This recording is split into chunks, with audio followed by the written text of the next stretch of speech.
Ei, som, teste. Ei, som, teste. Ei, som, teste. Teste, teste. Ei, som. Ei, teste. Ei, som, teste. Teste. Pra mim tá bom aqui, tá? Tá ótimo. Tá beleza.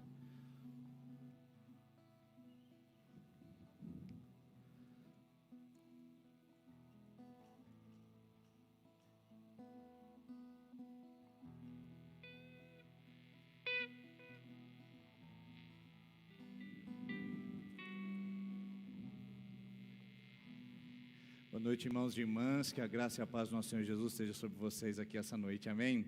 Um privilégio ter vocês aqui conosco, né? Os guerreiros e as guerreiras que venceram essa chuvarada, né? A gente chama de mau tempo, mas quem disse que é um mau tempo? Na verdade é um bom tempo para o nosso ecossistema, para a nossa lavoura, não é verdade? Então, não dá para dizer que é um mau tempo. Venceram um tempo um pouco mais difícil para sair de casa. E com certeza, hoje o número de visualizações da internet aumenta bastante. Então, a gente quer dar umas boas-vindas, muito especial para aquelas pessoas que estão assistindo a gente pela internet também. Sejam muito bem-vindas, que Deus possa abençoar você, a sua família. E nós esperamos que você não venha assistir um culto conosco, você venha participar de um culto conosco. Porque assistir é espectador, agora participar é quem faz parte do projeto de adoração de Deus. Então, sinta-se parte da comunidade mesmo online e vamos adorar conosco. Desligue as outras distrações, quando for para cantar, cante, quando for para ouvir a palavra, pegue um caderninho, anote, se concentre e aproveite para interagir com o nosso YouTube, no Facebook, mandando aquelas mensagens, onde Deus também estará ministrando ao seu coração. Nós queremos agradecer especialmente as pessoas que estão nos visitando hoje pela primeira vez. Talvez nós tenhamos aqui essa noite pessoas que estão nessa configuração. Se você é um desses, por favor, no final da nossa celebração, me procure. Por que eu estou pedindo para você me procurar? Porque nós estamos com a nossa secretaria fechada por um período, e aí você me procurando, eu quero te dar um presente ao final da nossa celebração. E por falar em secretaria fechada, deixa eu dar um aviso muito importante para você que está aqui e para você que também nos assiste pela internet. Nossa secretaria essa semana estará atendendo em um horário diferenciado, tá bom? Então nós não estaremos atendendo ao público no horário comercial das 8 até as 17h30.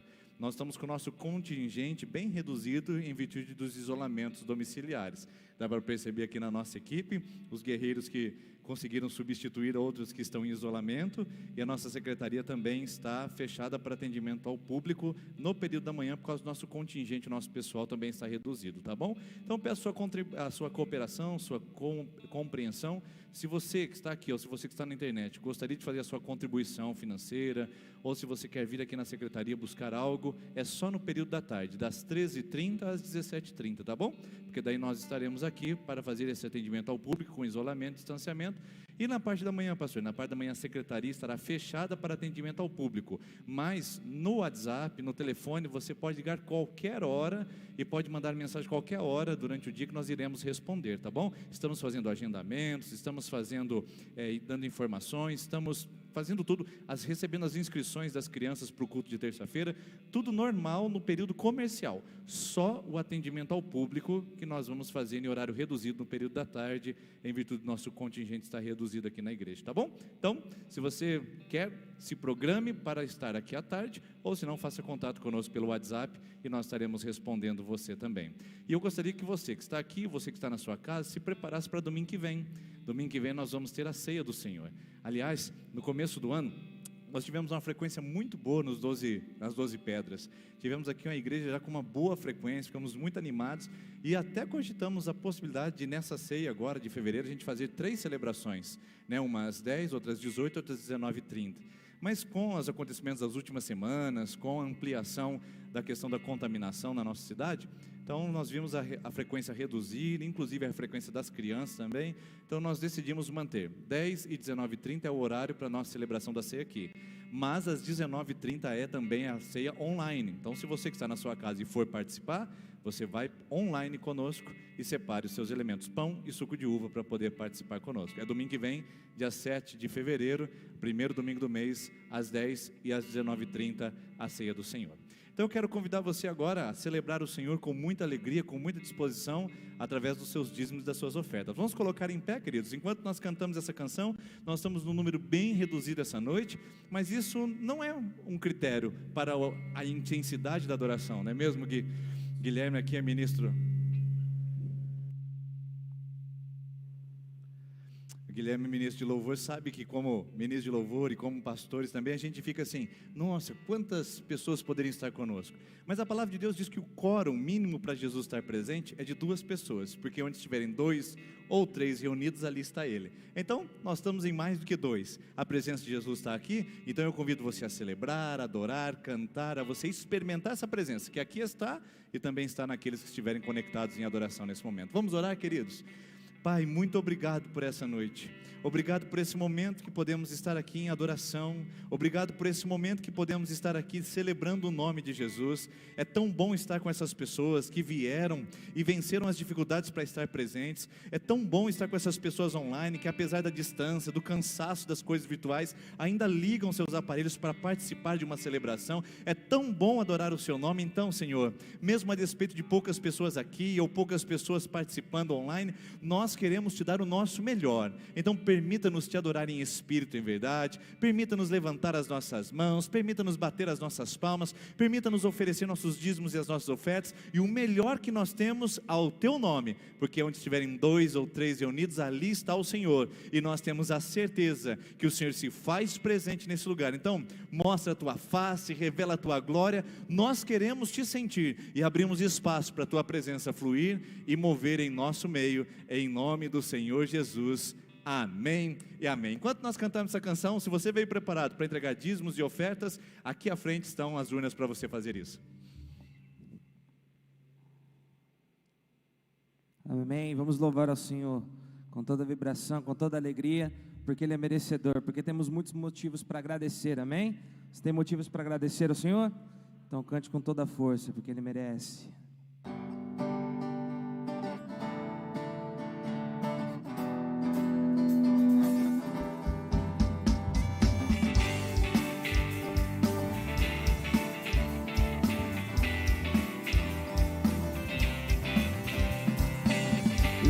Agradeço, Deus, por se lembrar de mim, e pelo teu favor é o que me faz crescer. Eu vivo pela fé e não vacilo, eu não paro, não desisto. Eu sou de Deus, eu sou de Cristo.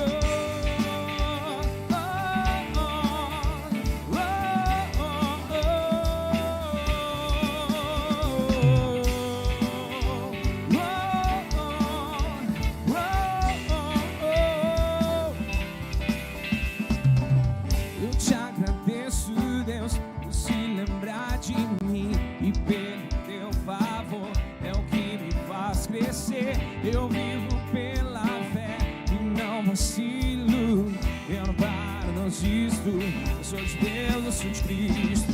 Você mudou a minha história, e mesmo que ninguém podia imaginar, você acreditou, isso é tudo. Só vivo pra você, não sou do mundo.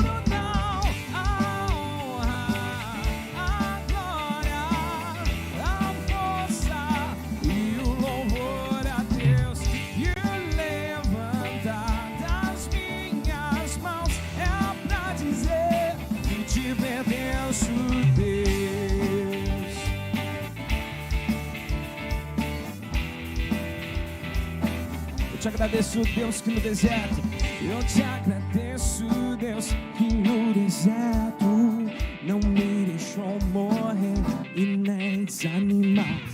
E como aquela mãe que não desiste, você não se esqueceu, você insistiu, você mudou a minha história, e fez o que ninguém podia imaginar.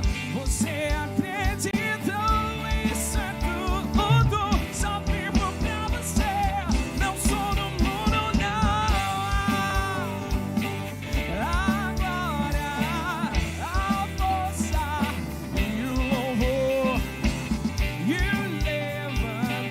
das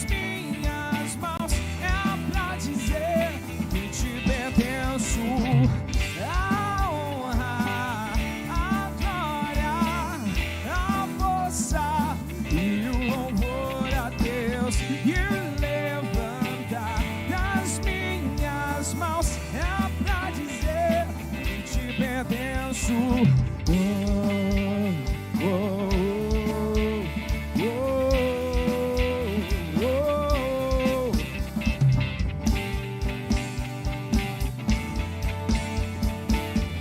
Vamos declarar: você mudou. Você mudou a minha história e fez o que ninguém podia imaginar. Você acreditou, isso é tudo. Só vivo pra você. Não sou do mundo, não. A honra, a glória, a força e o louvor a Deus. E o levantar das minhas mãos é pra dizer que te pertenço. A honra, a glória, a força e o louvor a Deus. E o levantar das minhas mãos é pra dizer que te pertenço, Deus.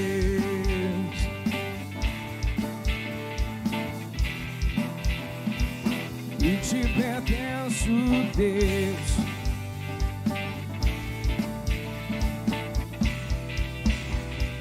E te pertenço, Deus.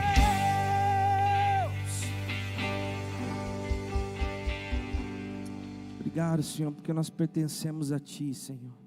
Queremos nos derramar na Sua presença, Pai. Derramar o nosso coração, derramar o nosso ser, Pai. Entregar as nossas dúvidas, entregar, Senhor, os nossos desafios, as nossas complexidades, Pai. Aquietar o nosso coração para poder Te adorar, Senhor. Não nos faça nos perder, Pai, em meio aos nossos pensamentos durante a adoração. Não nos faça, Pai, tratar este momento como um momento qualquer, Pai. Mas que nós possamos derramar o nosso coração, Pai. Possamos sentir a Sua presença. Possamos nos entregar, Pai.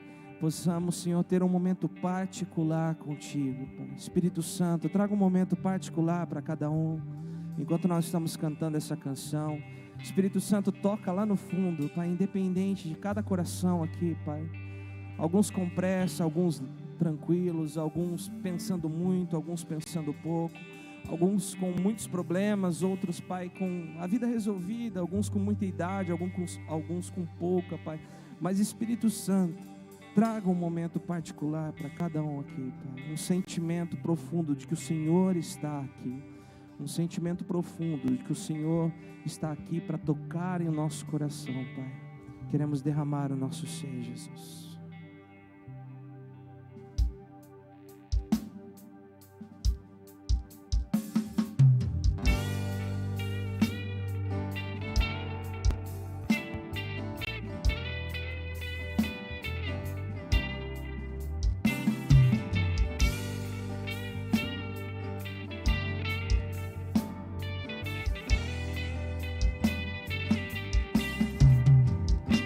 Eis-me aqui outra vez diante de Ti, abro meu coração, meu clamor Tu escutas e fazes cair as barreiras em mim. És fiel, Senhor, e dizes palavras de amor e esperança sem fim, ausente o Teu toque, por Tua bondade libertas meu ser no calor desse lugar. Eu venho me derramar, dizer que Te amo, me derramar, dizer Te preciso, me derramar, dizer que sou grato, me derramar, dizer que és formoso.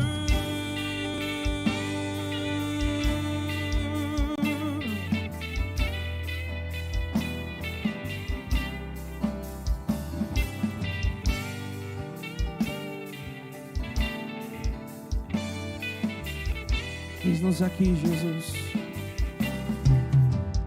Eis-me aqui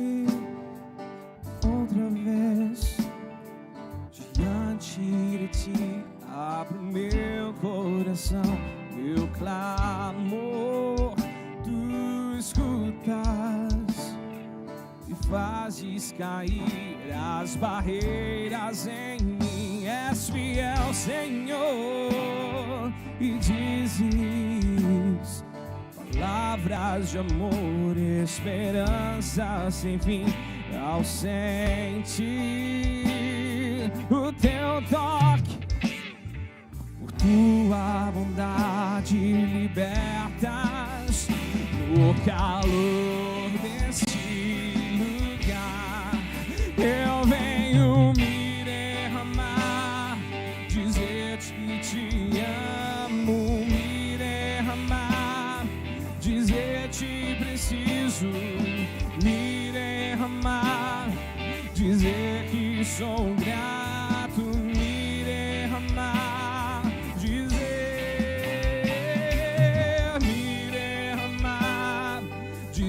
que te amo, me derramar, dizer-te preciso, me derramar, dizer que sou grato, me derramar, dizer que és famoso.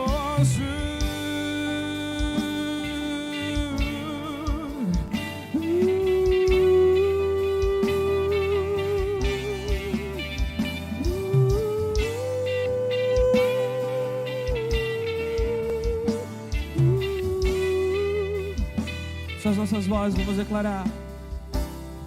Me derramar, dizer que te amo, me derramar, dizer-te preciso, me derramar, dizer que sou grato, me dizer que és famoso. Pode declarar para Ele o quanto Ele é formoso em sua vida, o quanto Ele é belo em sua vida. Pai, as coisas não acontecem totalmente da forma que queremos, Pai. As coisas são transitórias, as coisas são passageiras, os sentimentos passam, as emoções passam, Pai. Mas sabemos, Pai, que um coração prostrado e quebrantado, ele se adapta àquilo que acontece, se adapta, trazendo obediência, trazendo fé, perseverança, paciência, amor, tudo por conta das suas promessas, Pai. As coisas podem passar, as coisas podem acontecer, mas firmes na sua promessa, Pai. Sabemos que o Senhor é bondoso, sabemos que o Senhor é fiel, e queremos ver a tua face nessa noite. Queremos ver, Senhor, queremos presenciar a tua glória, o teu poder, e queremos mais de ti, Senhor, muito mais.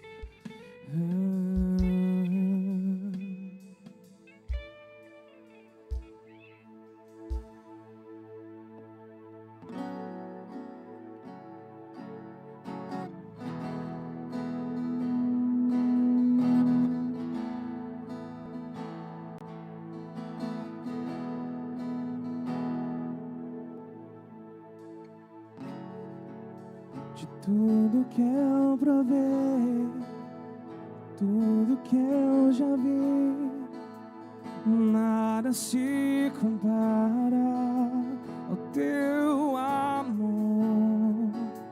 Jesus, és para mim mais que tudo aqui. Desejo a tua glória, e então eu correrei para te encontrar,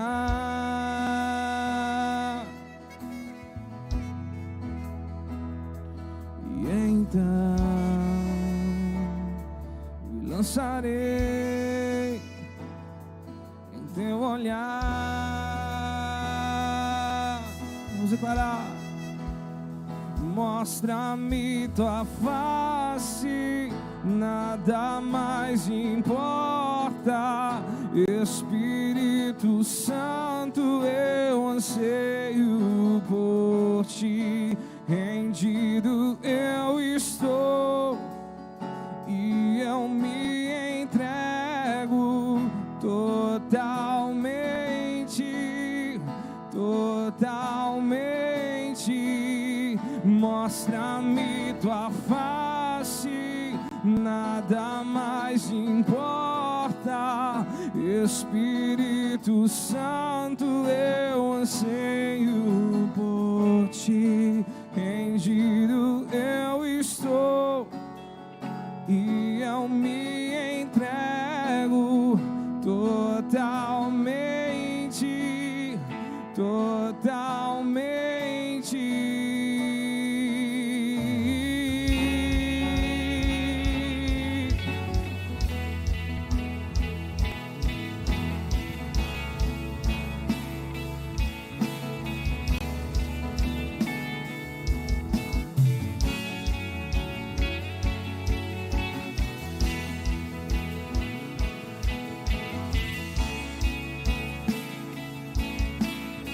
De tudo que eu provei,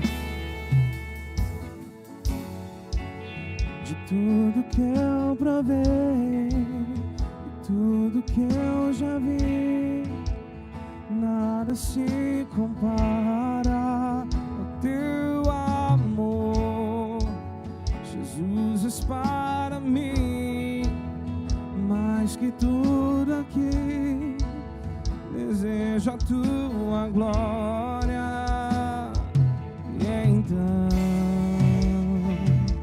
eu correrei para te encontrar.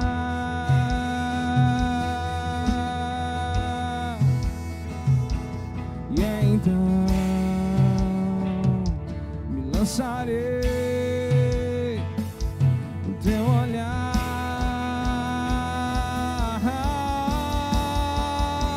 Mostra-me tua face, nada mais importa.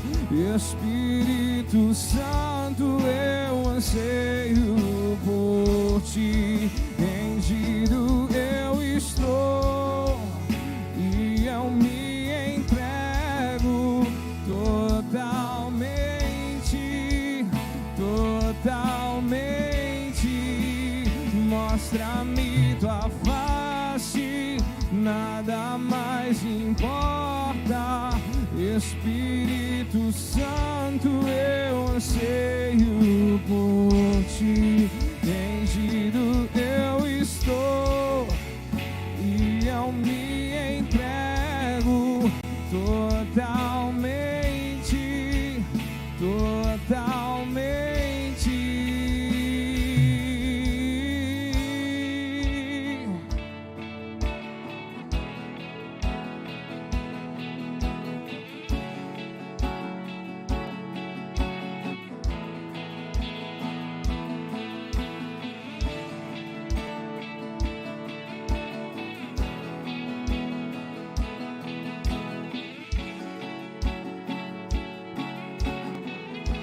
Libera,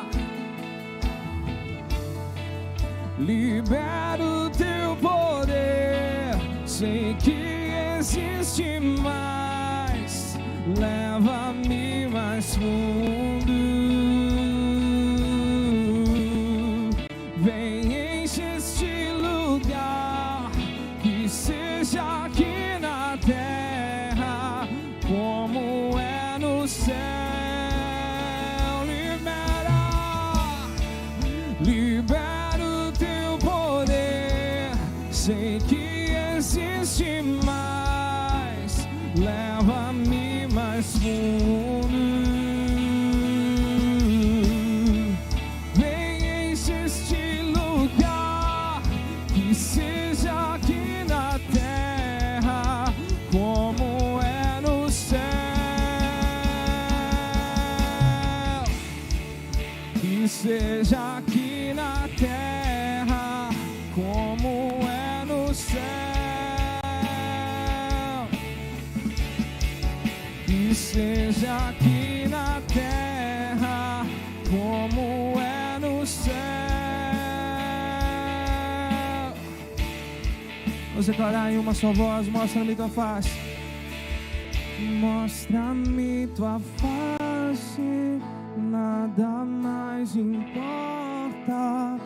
Espírito Santo, eu anseio por ti. Rendido eu estou e eu me entrego totalmente, totalmente. Mostra-me tua face, nada mais importa.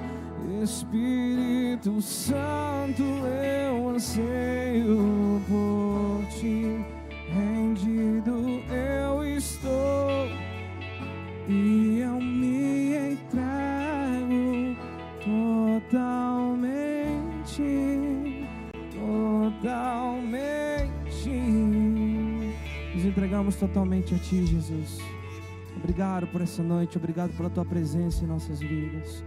Recebe essa adoração, esse louvor do nosso coração, palavras que dizem a verdade sobre o Senhor, Pai. Que o Senhor abençoe, Pai, todos nós que estamos aqui para ouvir a sua palavra. Abra os nossos ouvidos, abra o nosso coração, que nós possamos conhecer mais de Ti, em nome de Jesus. Amém, amém. Pode se sentar.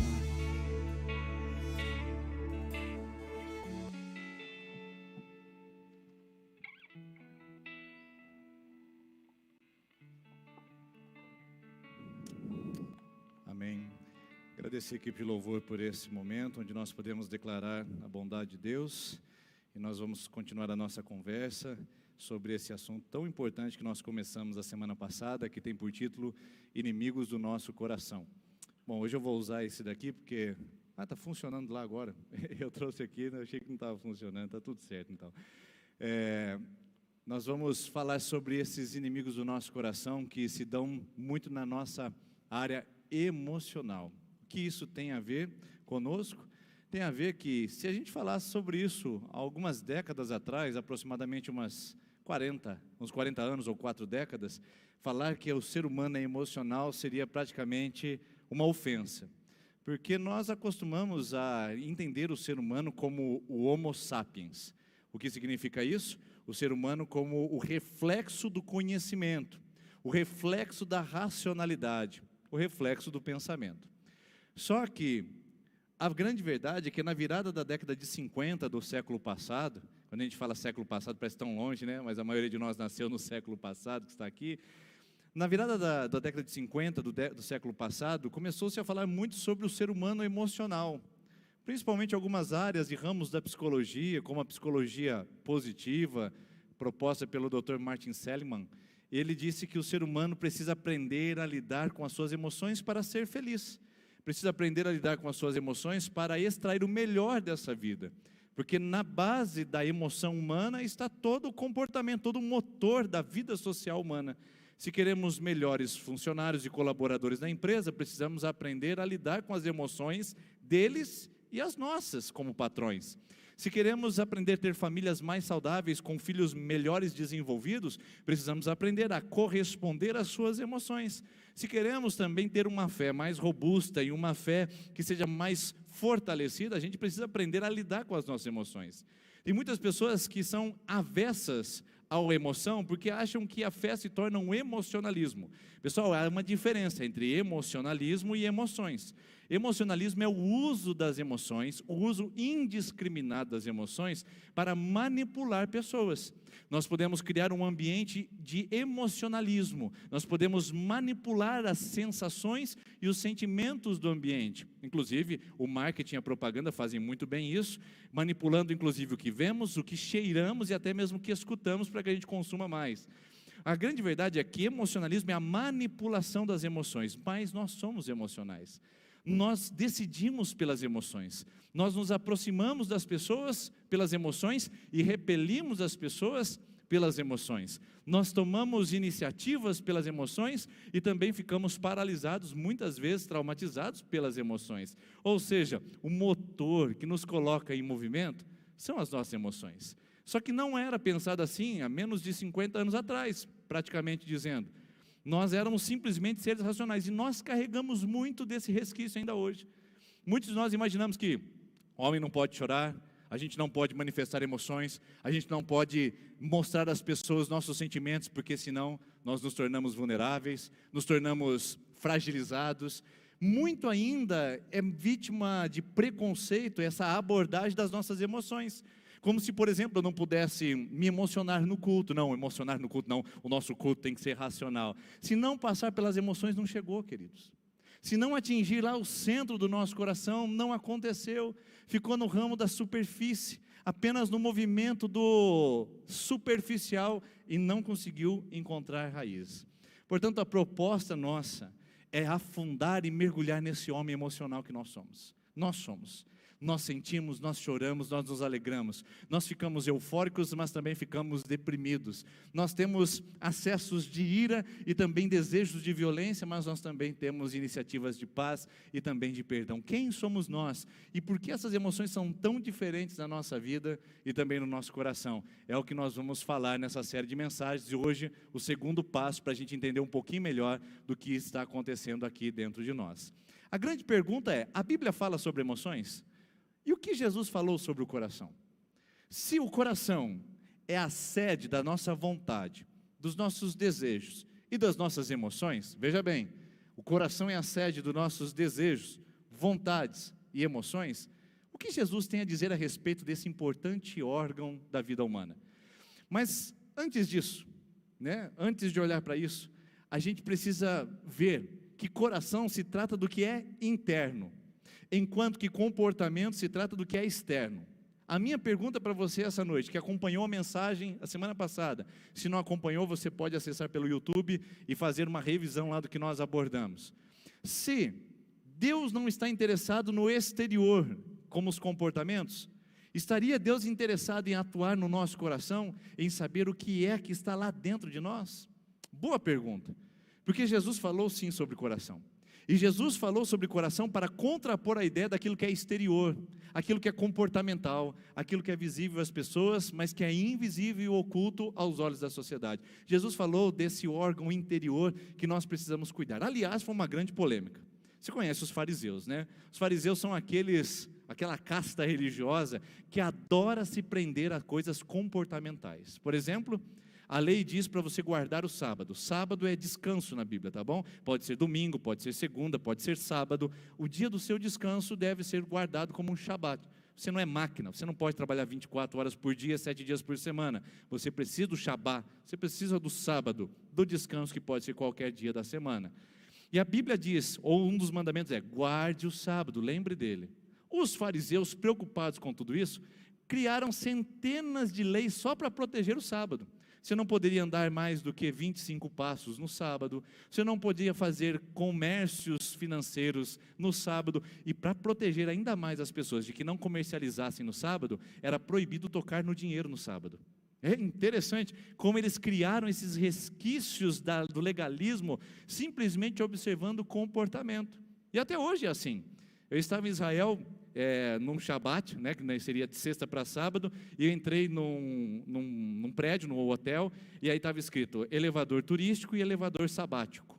Eu fiquei curioso com aquele negócio, o que é elevador sabático? Eu entrei no elevador, e no elevador os botões não funcionam, porque você não pode nem apertar botão no sábado.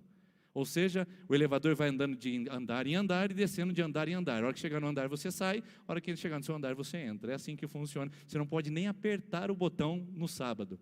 De tão rigoroso que são as esferas comportamentais. Não importa o que você está fazendo dentro, não importa o que você está fazendo dentro da sua casa, não importa se você está com o seu celular no oculto da sua casa, acessando inclusive sites inapropriados, desde que comportamentalmente, por fora você esteja guardando menos que 25 sábados, não apertando o botão de elevadores e nem pegando em dinheiro, nem fazendo comida.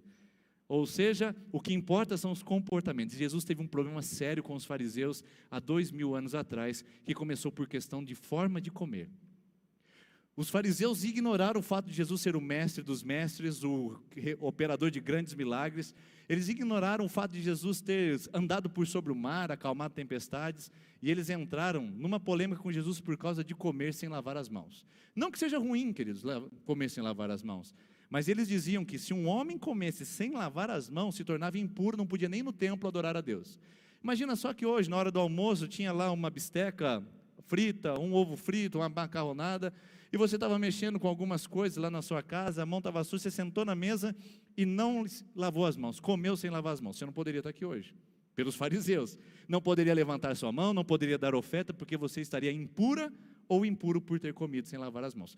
Essa é a preocupação farisaica com os comportamentos, comparação com a nossa sociedade hipócrita, que se você for bonzinho por fora, não importa os seus temores por dentro, ou quem você é por dentro, desde que você esteja se inibindo por fora, se controlando por fora, não importa o que está se passando por dentro. Jesus tem uma polêmica muito grande, porque Jesus não está interessado no exterior, e sim no interior. Vamos ler esse texto, está registrado em Mateus capítulo número 15, versículo 1, diz assim: Então, alguns fariseus e mestres da lei, vindos de Jerusalém, foram a Jesus e perguntaram: por que os seus discípulos transgridem a tradição dos líderes religiosos, pois não lavam as mãos antes de comer?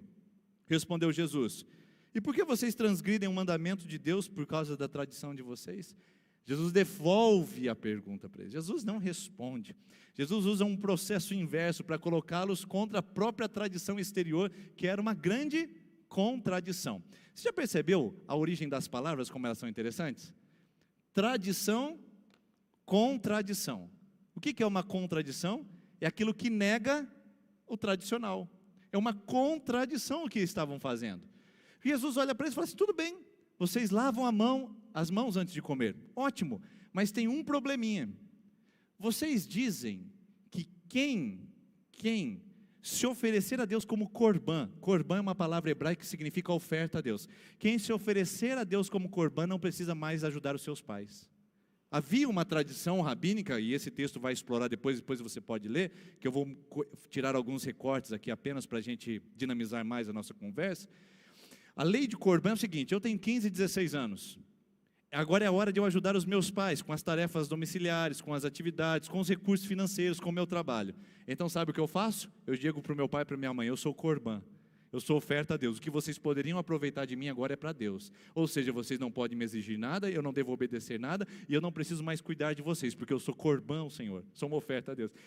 Os fariseus usavam esse corbã para se desvincular da obrigação de cuidar e proteger os pais naquele período. Jesus viu assim: vocês são um grande hipócrita, porque vocês estão cheios de leis por fora, mas por dentro vocês estão cheios de corrupções. Esse é o grande problema quando a gente trata comportamento, queridos. E eu tenho muita dificuldade, nos últimos anos de pastorado, Deus vai amadurecendo a gente em algumas áreas, eu já tratei muita consequência, já tratei muito comportamento, hoje eu decidi não fazer mais isso. Eu pergunto para a pessoa: você quer ir um pouquinho mais profundo, você quer encontrar os dramas que estão lá dentro, você quer avançar para lidar, além dos comportamentos, encontrar as causas disso? Nós vamos, senão a gente tem que parar por aqui. É perda de tempo, a gente fica tentando lidar com efeitos bumerangues que vão e voltam, e não quebrar o efeito, e não entrar na causa raiz. Jesus reconhece isso, e por isso que ele fala para os fariseus: vocês são muito hipócritas. E aí ele olha para os fariseus e dizem assim: vocês não sabem que não é o que entra no homem que contamina? Pode comer com a mão suja, porque o homem não vai ficar mais mal, ou pior, ou mais maquiavélico, se ele comer com as mãos sujas. Ele pode contrair uma infecção, uma contaminação, mas ele não vai ficar mais malvado, ele não vai ficar mais maligno se ele comer com as mãos sujas. Pelo contrário, não é o que entra no homem que o torna impuro, é o que o sai. E vocês, fariseus, estão colocando muita coisa para fora, que mostra que o coração de vocês está apodrecido, e o comportamento está limpinho e cheiroso. Há uma contradição aí, porque vocês me honram com os lábios, mas seu coração está longe de mim. Jesus usa essa palavra. Honrar com os lábios é comportamento, coração distante é interior. Depois você lê o texto na íntegra. Os discípulos de Jesus ficam olhando aquilo, não entendendo nada, entra, sai, contamina, não contamina, e eles pedem para Jesus uma explicação. Jesus, o que significa esse negócio? Que não é o que entra no homem que contamina, mas o que sai dele. O que o senhor quer dizer com isso? Jesus fala: meu Deus, né? Acho que Jesus falou meu eu, né? Porque ele é Deus, né? Meu eu não acredito que vocês estão nessa fase ainda, nessa dificuldade. Vamos lá, vamos avançar para o próximo. Diz assim: não percebem, Jesus explicando os fariseus lá, 17 versículos para frente, tá, queridos? Não percebe que o que entra pela boca vai para o estômago e mais tarde é expelido em forma de fezes, né? Traduzindo. Mas as coisas que saem da boca, essas vêm do interior. O que vem de fora não pode contaminar o que está lá dentro, mas o que sai da boca pode contaminar o que está lá fora. Por quê? Porque vem de dentro, vem do coração. As coisas que saem da boca vêm do coração, e são essas que tornam o homem impuro. Entenderam, discípulos?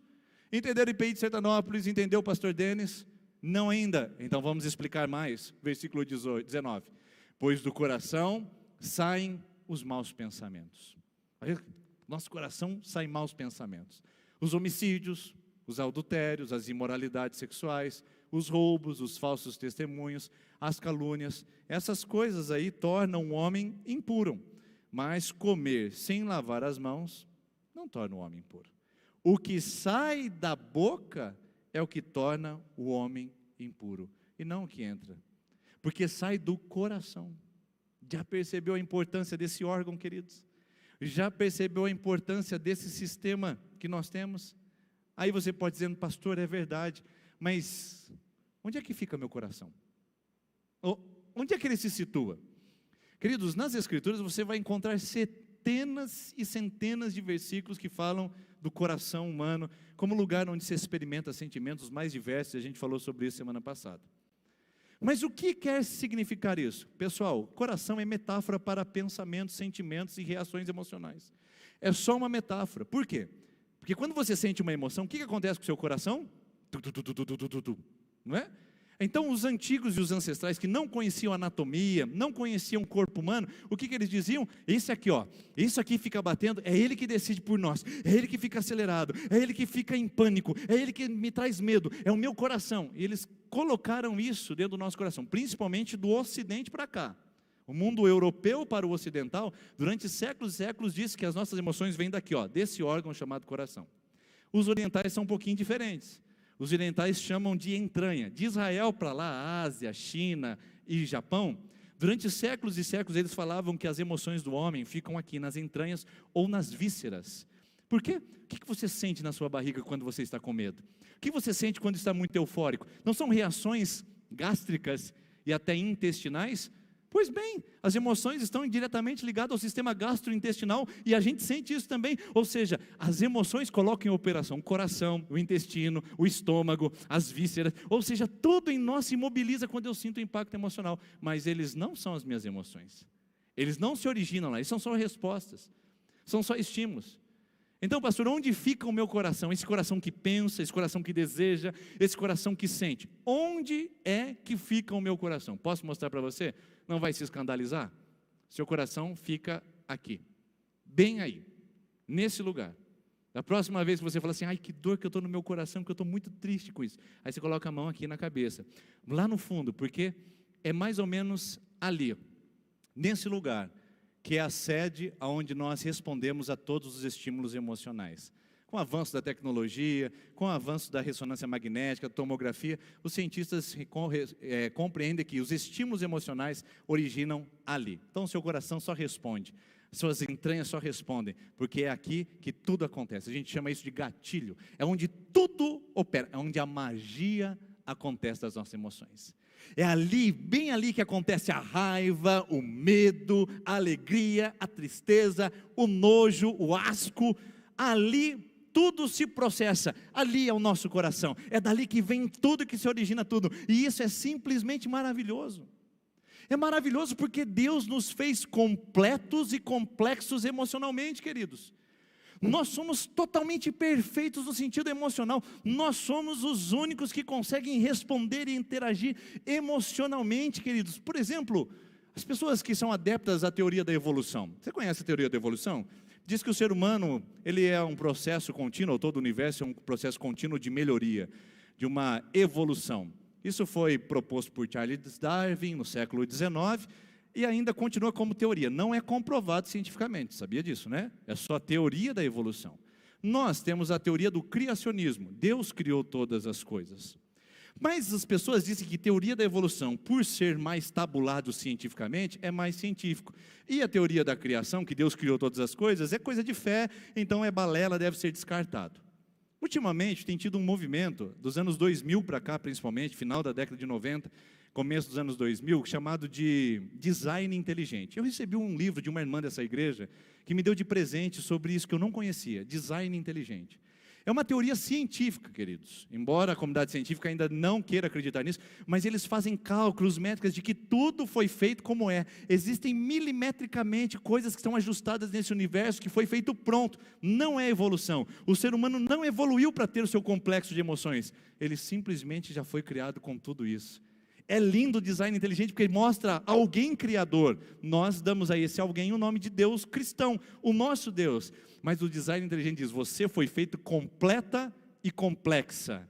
Por isso que eles costumam dizer no design inteligente que Deus é exagerado e exibido. Por que fazer coisas tão exageradas assim? Por que tantas cores? Para que tantos sons? Para que tanta diversidade? Por que Deus faria tantas coisas, tantos insetos? Deus, ele é exagerado e exibido para mostrar a sua glória e o seu poder, para a gente pudesse desfrutar. E o mesmo acontece conosco. Dentro de nós existem emoções que foram plantadas por Deus quando Ele nos criou, e que são completas para que a gente possa interagir com esse mundo. São elas: medo, raiva, alegria, tristeza. E não dá para acreditar, irmãos, que eu vim de um primata que nem sabe sorrir. Você sabia que para a gente sorrir, esse movimento é só assim, ó. Você tem que mexer 32 músculos da sua face para conseguir fazer isso. Nenhum mamífero na Terra, da ordem dos mamíferos que nós somos também, nenhum mamífero consegue sorrir. O macaco faz assim, ó. Quando ele está com medo, ele faz assim. Quando ele está feliz, ele faz assim. Quando ele quer banana, ele faz assim. Quando ele está assustado, ele faz assim. Ele mostra o dente, apenas para tentar se comunicar com o mundo exterior, mas ele não consegue sorrir, ele não consegue manifestar suas emoções. Só o ser humano.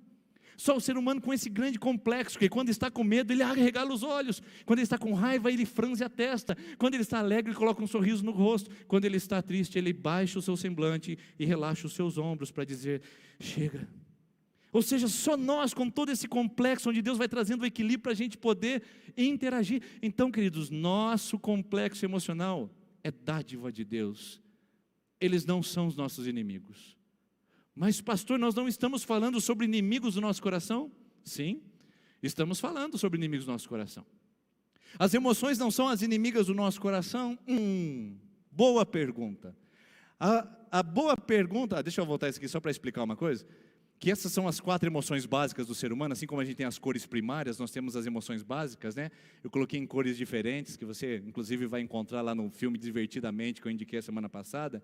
Tem mais um que alguns cientistas não colocam juntos, que chama nojo, que é uma outra emoção que a gente tem também, e elas juntando, elas fazem cores diferentes da nossa emoção. Medo com alegria, raiva com tristeza, raiva com alegria, medo com tristeza. Quando elas se juntam, elas criam novas emoções dentro de nós. São as emoções primárias, assim como as cores, o amarelo, o verde e o azul fazem, o amarelo, o verde e o vermelho fazem novas cores, na verdade as cores primárias. Mas vamos lá, a questão é, essas emoções que são colocadas e criam complexos cada vez mais maravilhosos, raiva, medo, tristeza, esses sentimentos que operam no ser humano, são emoções boas ou são emoções ruins? O que você acha? A sua emoção, aquilo que você sente lá dentro, aquilo que é o gatilho, é bom ou é ruim? Queridos, a resposta é a seguinte: as emoções não são boas e nem são ruins. As emoções são sempre úteis. O valor que eu vou atribuir a elas, depois que elas engatilharem, é o que vai definir se elas são boas ou se elas são ruins. Deixa eu ver se eu consigo dar um exemplo para você aqui. Suponhamos que você vai fazer um exame ou um teste, e aquele teste, ele tem por propósito averiguar se você aprendeu o conteúdo. O teste é bom ou é ruim? O teste é uma resposta. O teste não é bom nem ruim. O teste só vai dizer se você aprendeu a disciplina ou se você precisa melhorar. As emoções não são boas e não são ruins, elas são úteis para comunicar a nós o que está acontecendo do lado de fora. Portanto, emoções não são ruins. Sentir raiva não é ruim. Sentir medo não é ruim. A tristeza não é ruim. O nojo, a alegria, esses sentimentos não são ruins. Ou melhor, essas emoções não são ruins. Porque elas são sempre respostas. São respostas. Simplesmente acontece. Por exemplo, você não consegue medir isso. Eles são estímulos que dizem o que está acontecendo lá dentro. Uma pessoa atravessa um cruzamento bem na sua frente. Qual vai ser a sua resposta diante disso? Depende do seu drive emocional. sabia? A gente tem um drive emocional instalado, um aplicativo que cada um de nós tem para responder às coisas desse mundo. Por exemplo, eu conheço meu drive emocional. Meu drive emocional é Vicentim. Vicentim, queridos, é italiano. E eu sei o que isso significa. Eu sei o que é ter sangue italiano correndo nas veias. Eu sei do meu impulso. Eu sei desse drive que diz para mim, vai lá, resolve agora, não deixa passar. Depois você não vai ter condições, depois você vai ficar bonzinho. Vai lá. Esse drive emocional que foi instalado em mim pode ser tanto de origem genética, como dos meus ancestrais, como da minha linhagem genética, como pode ser também implantado pelas minhas experiências, tive experiências na vida e criaram caminhos, criaram padrões de respostas, ou pode ser também a questão da personalidade, a questão biológica, de como eu sou e como eu respondo. Então, alguém passou na sua frente de carro num cruzamento, você tem opções. Você, hora que vira a esquina, vê aquele carro parado, a pessoa está assustada porque ela não percebeu, ela era nova na cidade, passou um cruzamento perigosamente, ela está lá encostada com o carro tremendo. Você tem duas opções, você pode entrar, ou você pode entrar na curva, passar perto do carro bem devagarzinho e fazer assim para ela: tudo bem, tranquilo, se acalme, eu me solidarizo com você. Ou você pode passar bem devagarzinho, como talvez a maioria de nós, abaixar o vidro e fazer alguns gestos de irritação, mostrar alguns dedos de cortesia e soltar até alguns palavrões de caridade. Depende do meu drive, porque é rápido. Eu estava com o carro, passou, eu preciso resolver isso, eu viro, dependendo de como eu fui construído, de acordo com as minhas experiências, de acordo com o meu complexo biológico, vai ser a minha reação ao baixar o vidro na esquina seguinte, diante da pessoa que me colocou em medo e em risco. Não é verdade? Vocês estão vendo? Você conhece o seu drive emocional? Você conhece as respostas que você costuma dar? Tem gente que fala assim, não, eu nasci assim. Irmãos, eu também nasci assim. Eu também sou Vicentinho. Eu também tenho o sangue, talvez, aquele sangue fervilhante. Eu conheço o que o meu drive desperta em mim quando alguma coisa que me contraria acontece bem diante dos meus olhos. E para isso, eu preciso aprender a saber que são respostas. Eu não preciso ser a minha resposta, eu não preciso ser a raiva, eu não preciso ser a violência, eu não preciso ser a impaciência, são apenas respostas que eu dou imediato. Então eu preciso aprender a lidar com isso. Minhas emoções são só respostas, elas não são o que eu sou. Elas dizem que alguma coisa está errada lá dentro, e alguma coisa me ofereceu ameaça, e me colocou em estado de alerta. Então eu preciso aprender a como gerenciar essa resposta que eu não consigo sentir, que eu não consigo perceber muitas vezes, quando vem. Outra coisa, as emoções são sempre mensageiras. Assim como o teste vai dizer para você se você tirou 10 ou se tirou 0, as emoções vão dizer como é que está o seu coração, como é que está o seu casamento, como é que está o seu nível de generosidade, como é que está o seu nível de fé, de segurança, de paciência, como é que está o seu nível de alegria. As emoções são mensageiras. Não sei se você já assistiu aqueles filmes americanos, onde chega um mensageiro do exército na porta dos pais que enviaram os filhos para a guerra. Quando os pais abrem aquela porta, eles já desmaiam, já tremem a perna. Por quê? Porque se aquele mensageiro está com uma carta na mão, significa que o seu filho não vai voltar. Ele ficou no campo de guerra como uma pessoa que doou sua vida pelo seu país. Mas o que aqueles pais preferem? Ficar sem notícias do filho o resto de sua vida, ou receber aquela notícia que tem um impacto negativo? As emoções são mensageiros. Eles vêm às vezes para dizer coisas não tão agradáveis para nós. Nós atribuímos coisas negativas, mas elas são úteis. Elas vêm me dizer que alguma coisa está em desordem, que o dinheiro está me chamando a atenção mais do que deveria, de que a minha sensualidade está aflorando e que eu preciso aprender a lidar o porquê que isso está surgindo, de que eu estou ficando cada vez mais isolado das pessoas e que isso está me trazendo um nível de intolerância a gente, a pessoas. O que está acontecendo comigo lá dentro? As emoções são mensageiras. Da próxima vez que você estiver tomando um café, o seu filho passar perto de você e derrubar uma xícara, e você já tiver aquele ímpeto de explosão, pergunte se as emoções não estão explicando para você que você está no limite do estresse, que você está no limite da sua paciência, e que você precisa aprender a gerenciar melhor isso daí. As emoções comunicam para nós que nós estamos com alguma coisa lá que precisa ser resolvido. E a pergunta então é, elas são nossas amigas ou nossas inimigas? Pessoal, é óbvio, assim como o teste, elas são úteis, podem ser nossas amigas, ou podem ser nossas inimigas, dependendo do jeito como a gente lida com isso. Vamos dar um exemplo. Estresse. Estresse é uma emoção, sabia? Estar estressado é uma atuação e uma elaboração emocional. O estresse é uma coisa maravilhosa da vida humana. Uma das melhores coisas que promoveu a raça humana e que nos fez hoje, queridos, ter a penicilina, temos satélites ao redor da Terra, temos a internet, temos o grande avanço médico, científico, vacinas que estão chegando, é o estresse. Se nós não tivéssemos o efeito estresse sobre nós seríamos profundamente apáticos, paralisados, profundamente passivos à vida. Sabia disso? É o estresse que nos impulsiona, é o estresse que nos coloca em movimento. E eu pergunto aqui, quem gostaria de uma dose extra de estresse? Hoje eu oro por você depois no final do culto. Só fazer uma fila aqui na frente, um por um, que eu vou orar para Deus dar mais estresse para você. Já que estresse é uma coisa boa. Bom, você não se convenceu disso ainda, né? Porque você quer se livrar do estresse. O problema não é o estresse. O problema é o prolongamento que o estresse tem na minha vida. Quer um exemplo? Quando eu fico estressado, as minhas emoções estão dizendo o seguinte: você precisa resolver esse problema. Esse é um problema de ordem fundamental. Por exemplo, se ficou sabendo que a sua sogra vai ter que vir morar com você. Não é uma causa estressante? Né? Sua esposa chegou, falou, olha, não tem mais jeito, a gente vai ter que trazer a mamãe para cá. Pronto, o estresse subiu.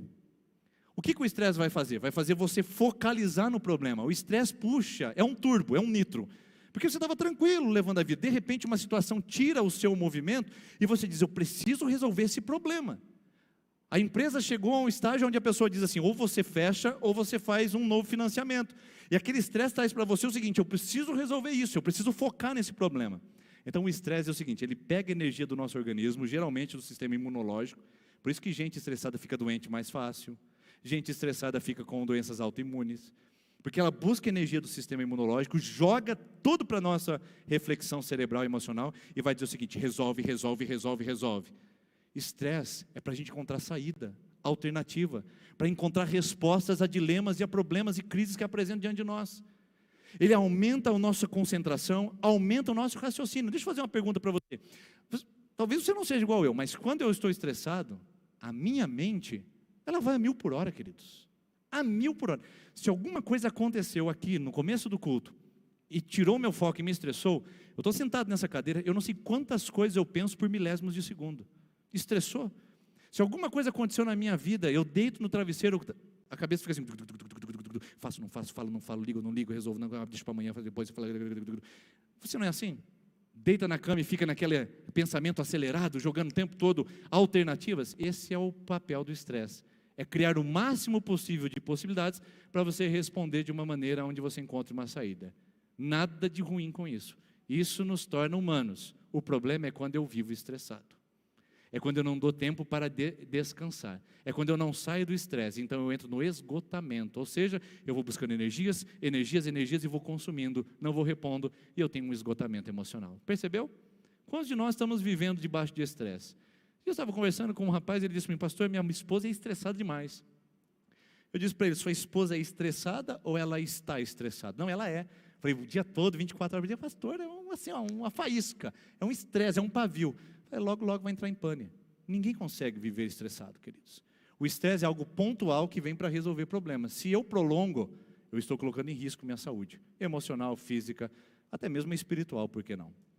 Por isso, a gente precisa aprender a lidar com as emoções como amigas.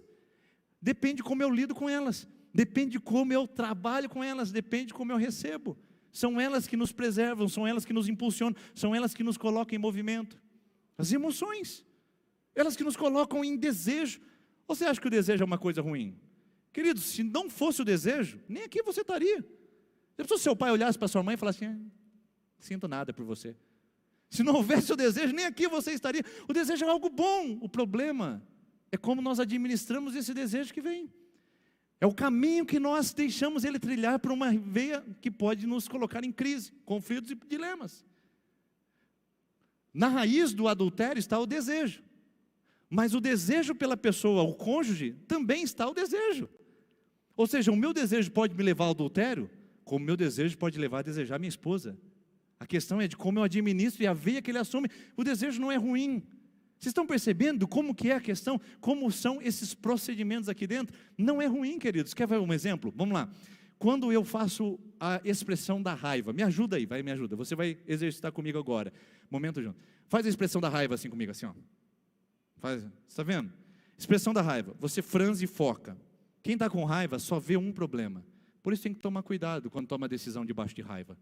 Porque você só olha aquilo. É foco. Você se inclina para frente. Quando você faz raiva, você fala assim, eu vou encarar esse negócio. Mas eu só vejo uma coisa. Por isso que eu tenho que administrar a raiva para tomar decisões mais sensatas e ver o restante. Medo. Você me ajuda aí a fazer uma expressão de medo. Eu, assim, não sei como é. Ai, meu Deus! Aí, talvez ajudou agora. Qual é a sensação? Não, está tudo bem, tá, pessoal? Fica tranquilo. Tem gente batendo no coração, palpitando. Você deu para trás e abriu os olhos. É o sentimento de fuga, e quando você abre os seus olhos, você dilata a pupila, você diz, eu preciso ver mais coisas que o meu foco. Eu preciso ver as ameaças ao meu redor. Quem toma decisão com medo, toma decisões importantes, porque consegue ver mais coisas ao redor que ele não está vendo, quando está com raiva, focalizando só uma questão. Você está vendo? Olha como isso pode contribuir, mas como a gente fez uma bagunça danada com essas nossas experiências, não é verdade?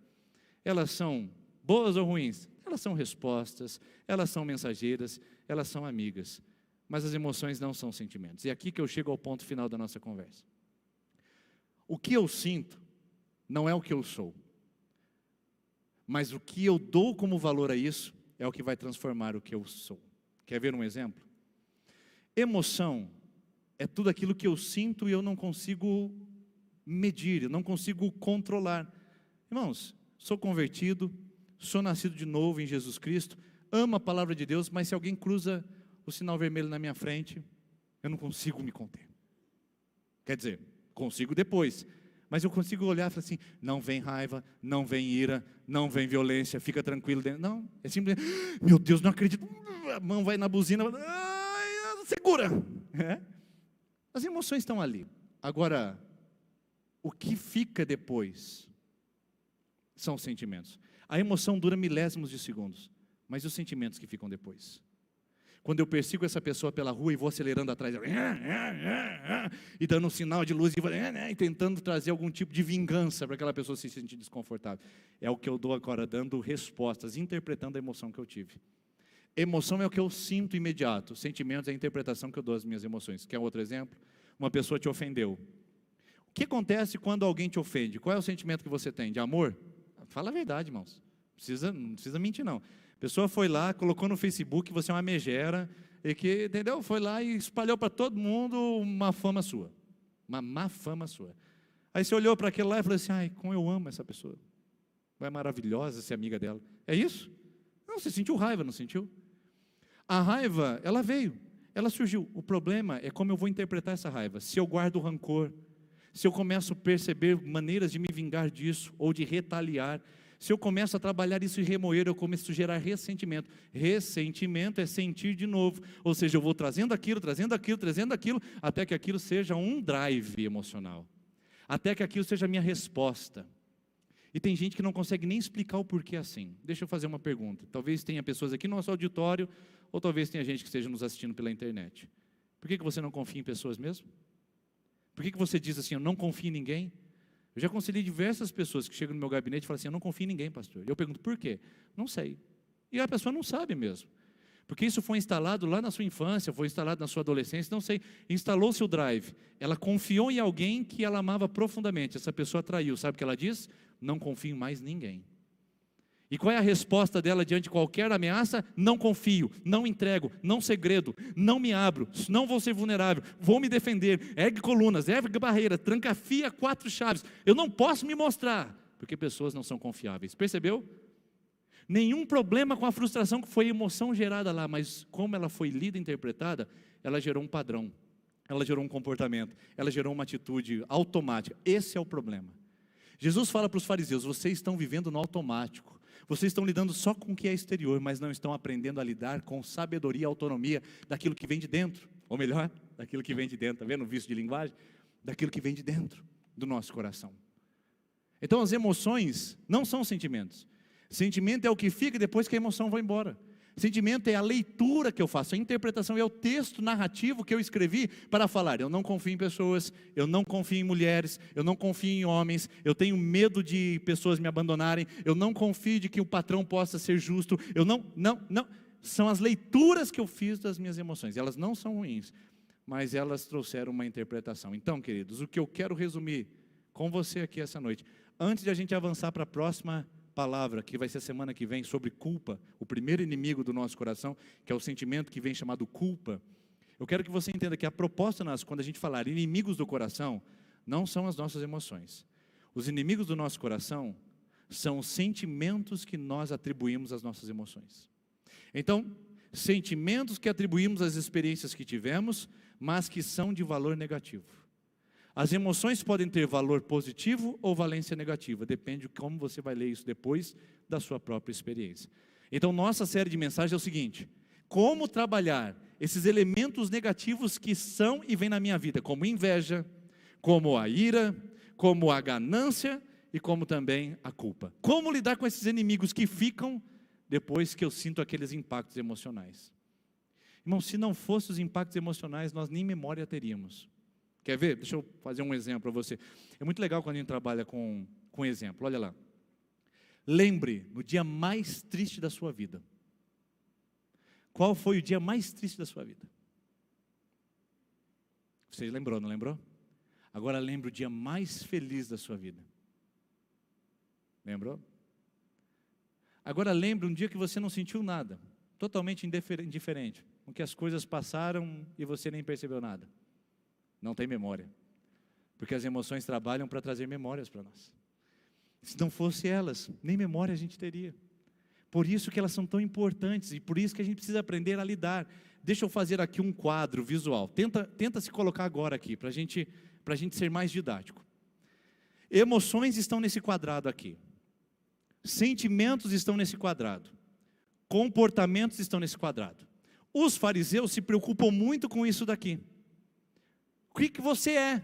E essa sociedade de hipocrisia, de performance, de mentira, de faz de conta, de Facebook e de fakebook, é a sociedade dos comportamentos, que só foca aqui. Jesus quer vir aqui para que você entenda o que acontece nesse espaço. Mas esse espaço você não tem domínio.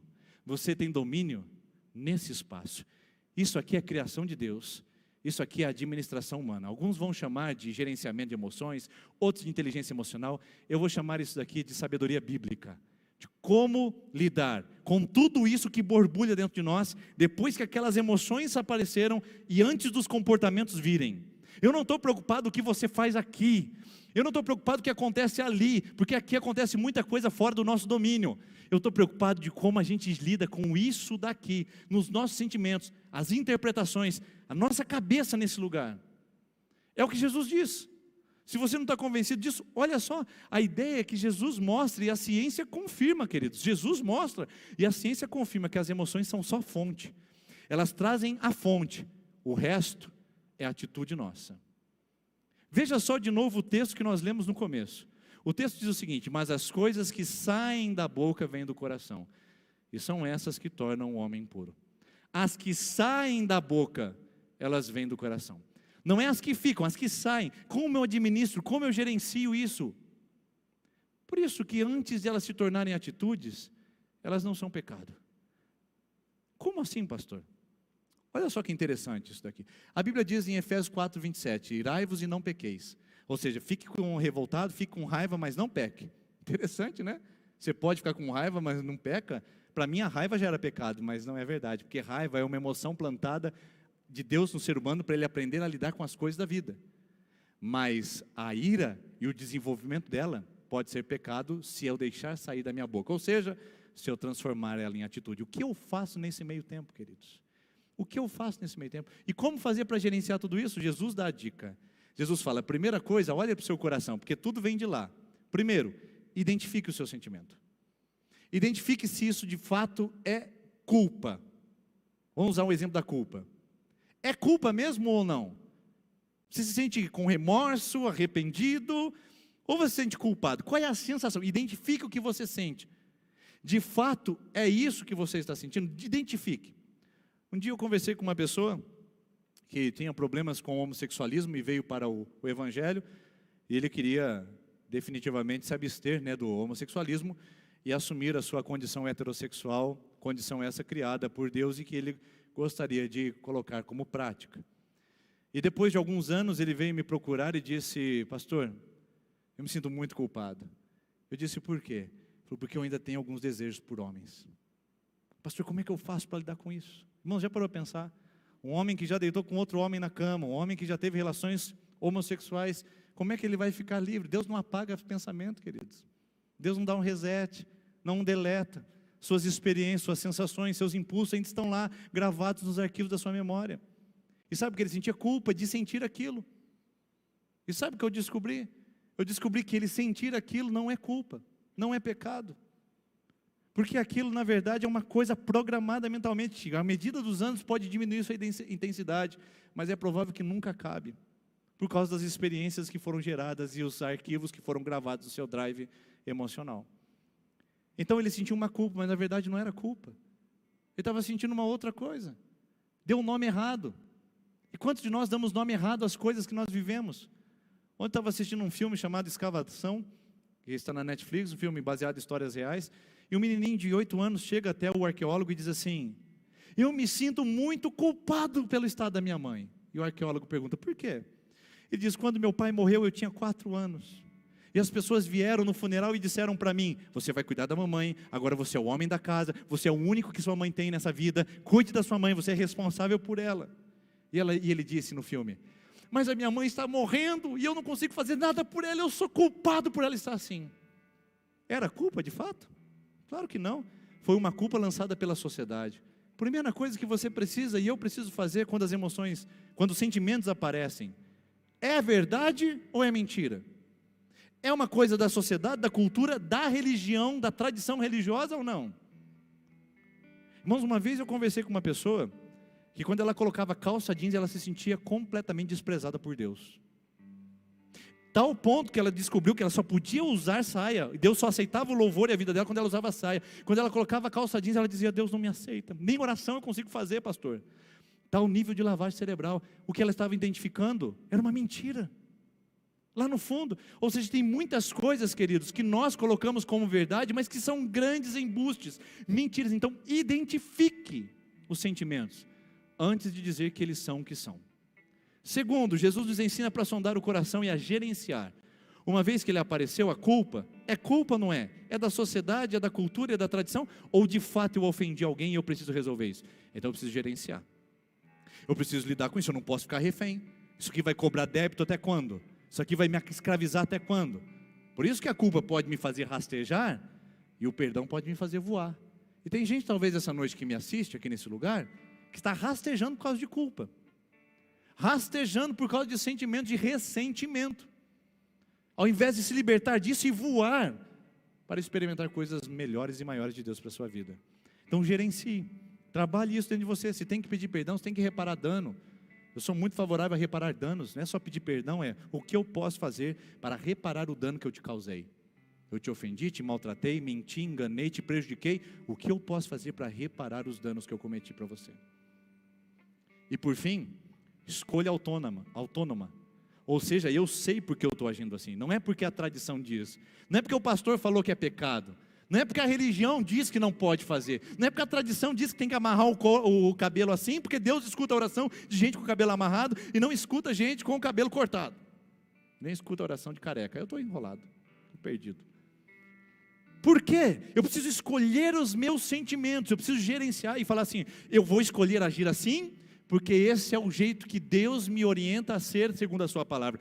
Eu vou escolher agir assim conscientemente. Não é porque os fariseus dizem, não é porque os hipócritas mandam, não é porque a sociedade manda. Ah, porque eu tenho que beijar até os 14 anos, tenho que transar até os 18, tenho que divorciar até os 29.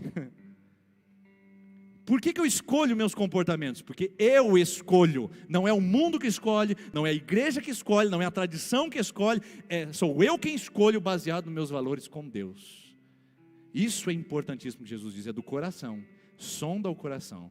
Talvez seja por isso que a Bíblia diz, sobre tudo que você deve guardar, guarde o seu coração, pois dele é a fonte da sua vida, dele depende toda a sua vida. Guarde o seu coração, proteja. As emoções podem ser suas melhores amigas ou suas piores inimigas, depende de como você processa a informação que ela traz como mensageira ao seu coração. E se elas vierem como inimigas, se elas te chamarem convidados indesejados para o seu coração, é hora de você combater. As emoções não são ruins nem boas, mas elas chamam convidados. Semana que vem ela vai chamar o primeiro convidado, um convidado chamado culpa. E talvez eu esteja falando com pessoas que se sintam assim, ou que talvez se sentirão assim em algum momento. É uma boa oportunidade para você curar o que está errado, prevenir aquilo que pode acontecer contra a sua vida, porque a emoção pode fazer um convite aberto, a culpa vir instalar no seu coração, a morar e a tomar espaço na sua sala central. Não permita que isso aconteça. Vamos combater esse inimigo. Primeiro inimigo, semana que vem, inimigo real, é um sentimento que vem depois que as emoções forem embora, chamado culpa. Convido você para voltar aqui e a participar conosco. Vamos ficar em pé? Quero convidar a equipe de louvor que vem aqui à frente. Nós vamos cantar essa última canção para a gente poder ir embora refletindo sobre isso. E o desafio, pastor, não vai ter desafio. Eu quero lançar todo final de série, todo final de uma mensagem, eu quero lançar um desafio para mim e para você. Nosso desafio da semana é: identifique aqueles sentimentos que são constantes no seu coração. São verdadeiros? Têm fundamento? São processos desse mundo? São coisas que você precisa resolver? Ache, dê nome a eles, encontre e escolha o que você precisa fazer com eles para poder viver uma vida que Deus chamou para você viver, de liberdade, de graça e de misericórdia. Pode apagar as luzes, por gentileza, vamos fechar os olhos, vamos orar. Senhor, muito obrigado por essa noite, obrigado pela sua palavra, obrigado pelo entendimento que as Escrituras nos trazem, e permita que nada que saia da nossa boca seja um processo automático, sem a gente ter decidido por isso, Pai.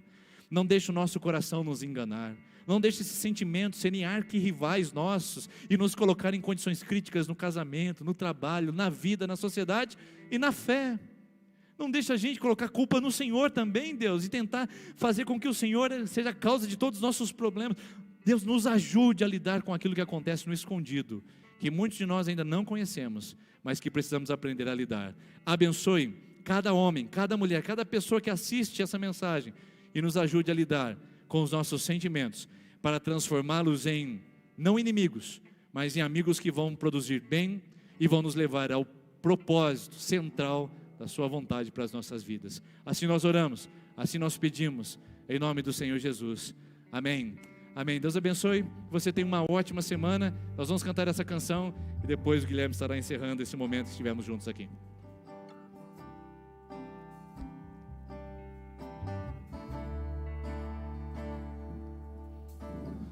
Esse é o meu desejo, Senhor, te honrar com meu coração,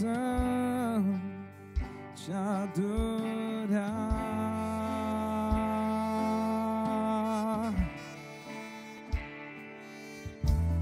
Tudo que há em mim te dá louvor,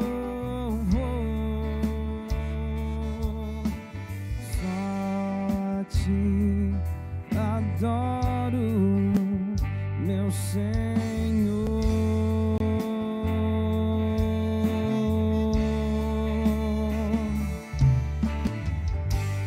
Toma o meu coração e toda minha alma. Eu vivo só pra ti, sempre que eu respirar, cada vez que eu acordar. É o teu querer em mim.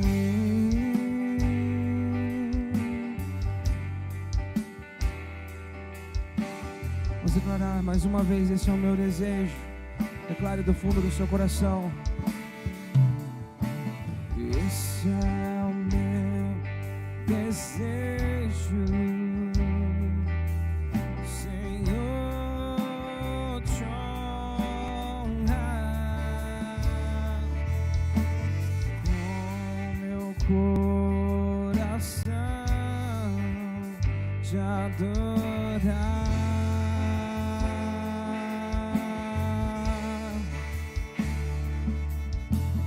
Tudo que há em mim te dá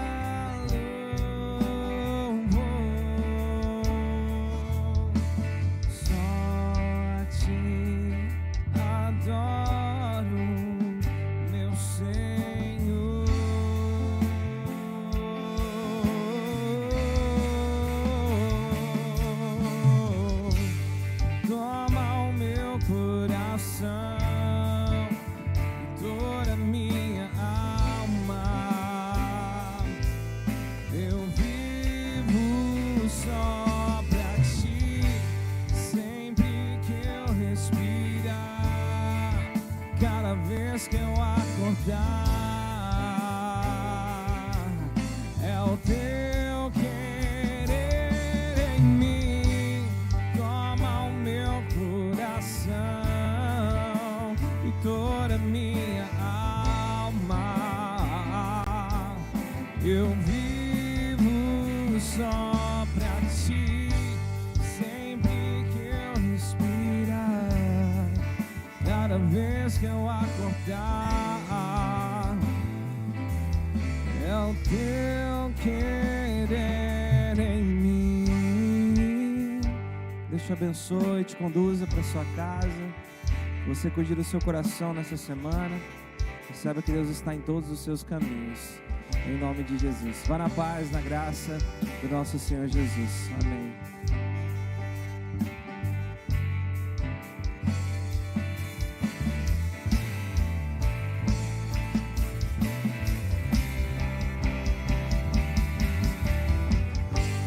Toma o meu coração e toda minha alma.